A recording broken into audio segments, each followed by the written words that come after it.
Hey guys, welcome back to my YouTube channel the blogs and stories.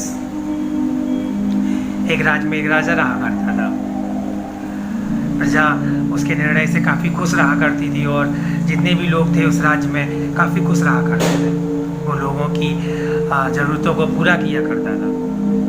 सब कुछ काफ़ी अच्छा चल रहा था, बस उसे कभी कभी दुख हुआ करता था कि उसके कोई भी संतान नहीं थे। भगवान की कृपा से कुछ समय बाद उसके एक पुत्री रत्न पैदा होती है। पूरे राज्य में बहुत खुशी का माहौल होता है।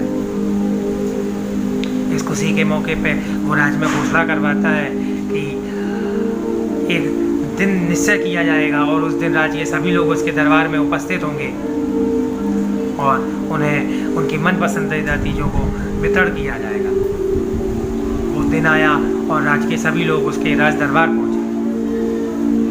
राजा अपने सिंहासन पर विराजमान था और प्रजा के जितने भी लोग थे वो लाइन से बैठे हुए थे। राजा ने उनका सभी का स्वागत किया और उनसे बोला कि जिसको जो भी चीज़ पसंद है दरबार में वो उस चीज़ पे जाके अपना अपना हाथ रखेगा तो वो चीज़ें उसकी हो जाएगी।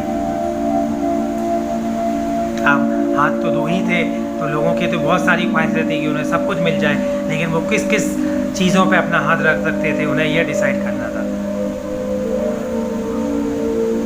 और फिर एक साथ ही हाथ रखना था।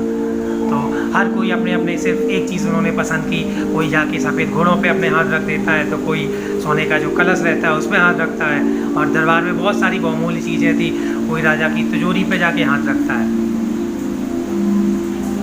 उसी में से एक नौजवान व्यक्ति आता है और वो जाके राजा के ऊपर हाथ रखता है। राजा ये सब देख ही रहा था और सभी लोग अपने अपने पसंदीदा चीज़ों पे हाथ रख चुके थे। लोगों को अभी भी ये अनुभव नहीं था कि उस नौजवान ने किसी भी चीज़ पे हाथ नहीं रखा है, वो तो राजा के पास जाके खड़ा हुआ है।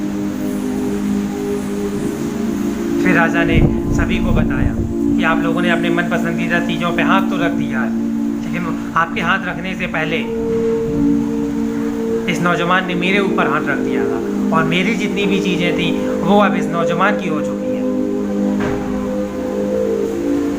तो जिन लोगों ने मुझसे पहले उन चीज़ों पे हाथ रख दिया था, जब इस नौजवान ने मेरे ऊपर हाथ नहीं रखता था, वो तो उसकी चीज़ें हो गई, लेकिन बाद में जिन्होंने हाथ रखा है वो सब नौजवान की चीज़ें हैं, उन पर मेरा कोई अधिकार नहीं था।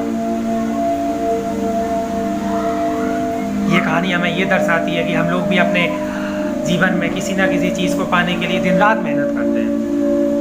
कोई अपना घर बनाने के लिए मेहनत कर रहा है, कोई अपने बेटों और बेटियों की शादी के लिए जो खर्च होगा उसकी तैयारी कर रहा है, कोई अपनी पढ़ाई को अपने करियर को बनाने के लिए उसकी तैयारी कर रहा है। अगर हम इस अपने 24 घंटे के अंतराल में कुछ समय अगर भगवान की स्तुति में देते हैं तो जो भी चीज़ें हैं वो सब भगवान की ही बनाई हुई है। भगवान ने ही वो सब चीज़ें हम लोगों को प्रदान की हुई हैं। अगर हम कुछ समय निकाल कर भगवान का स्मरण करेंगे, भगवान के सामने उनकी स्तुति जाके करेंगे, तो अगर उनका आशीर्वाद होगा तो हमें धीरे धीरे वो सारी चीज़ें मिलेंगी जो कि हमारे लिए उचित होगी। तो अपने इस व्यस्त जीवन में कुछ समय भगवान के स्मरण के लिए जरूर निकालिए, उनके सामने जाके प्रार्थना कीजिए और अपने जो भी कार्य हैं उन पर मेहनत करते जाइए। हमें किसी भी पर्टिकुलर काम के पीछे नहीं पड़ना है कि ये चीज़ हमें करना ही है, ये चीज़ हमें मतलब अपना मकान बनाना है, जो भी जिसकी भी जो ख्वाहिशें हैं वो हमें पूरी करनी है। उसके लिए दिन रात निरंतर करिए और साथ ही साथ भगवान की स्तुति करते रहिए। खुद ब खुद वो चीज़ें आपके लिए अनुकूल हो जाएंगी। अगर आप चैनल पर पहली बार आए हैं तो चैनल को सब्सक्राइब जरूर कर लीजिएगा और मैं इस तरीके की स्टोरी आपको सुनाता रहूँगा। तो thank you for watching this story. Love you.